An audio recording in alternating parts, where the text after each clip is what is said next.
ఓం నమ శివాయ. శివాయ గురవే నమ. ఓం శుభంకర్యే నమ. ఇప్పుడు మిథున రాశి వారికి, ధనుస్సు రాశి వారికి ఏ విధమైనటువంటి శివరాత్రి అభిషేక ఫలితము, ఏ సమయమునందున అభిషేకం చేయాలి, ఏ సమయమునందున అభిషేకం చేస్తే ఈ యొక్క ధనుస్సు రాశి వారికి, మిథున రాశి వారికి సయోధ్య కుదురుతుంది అనేటువంటి విషయాన్ని, అంటే వాళ్ళకి సయోధ్య అంటే మంచి జరుగుతుంది, వాళ్ళకి ఏ సమయమునందున బాగుంటుంది అనే ఒక విషయం చెప్తున్నామండి. చాలా చక్కగా వినండి అందరూ కూడా. వీళ్ళు ఈ యొక్క ధనుస్సు రాశి వారు, మిథున రాశి వారు ప్రదోష కాలాన్ని పట్టుకోండి అయ్యా. మీరందరూ కూడా గుర్తుపెట్టుకోండి. మీకు చెప్పాము ఇంతకుముందు కూడా, ప్రదోషము అంటే కనుక చాలా విశేషమైనటువంటిది. ప్రదోష కాలాన్ని పట్టుకోండి. ముఖ్యముగా ఈ రాశిలో ఉండేటువంటి మగవాళ్ళు ఈ కార్యక్రమం చేస్తే చాలా మంచి ఫలితం వస్తుంది. చూసుకోండి, మీకు ఇక తిరుగు ఉండదు. ఈ సంవత్సర కాలం పాటు మీరు ఏదనుకుంటే అది సాధించగలరు. ఎటువంటి గ్రహాలు కానీ ఏవి కానీ మీ దగ్గరికి రావు.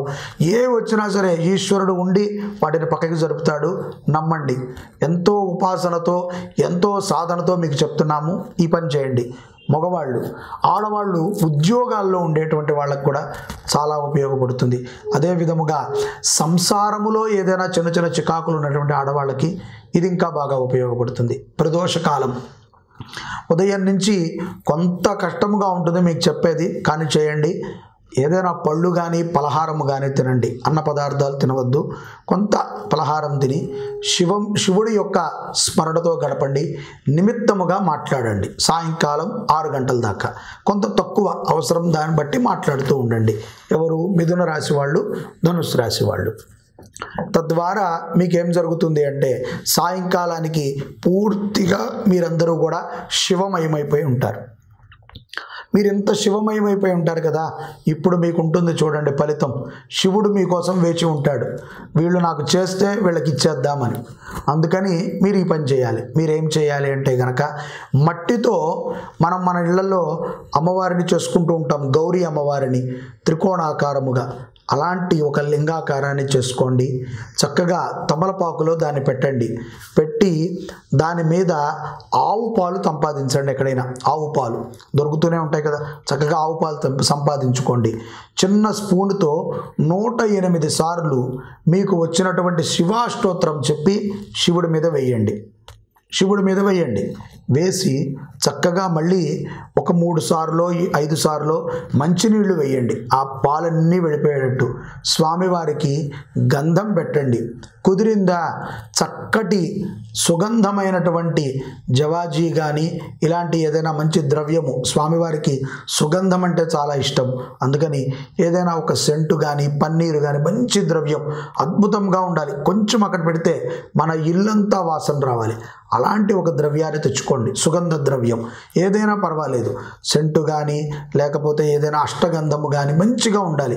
స్వామివారికి చక్కగా లేపన చేసి బొట్టు పెట్టండి.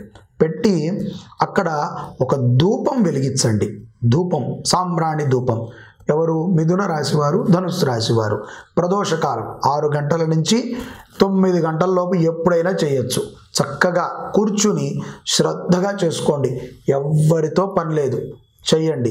చేసిన తర్వాత లేకపోతే చేసేదానికంటే ముందు కానీ తులసి దగ్గర ఒక దీపం పెట్టండి. ఆ దీపం కొండెక్కకుండా చూసుకోండి మీ పూజ అయ్యేంత వరకు, లేకపోతే పూజ అయిన తర్వాత పెట్టండి. తులసి దగ్గర దీపం పెట్టండి.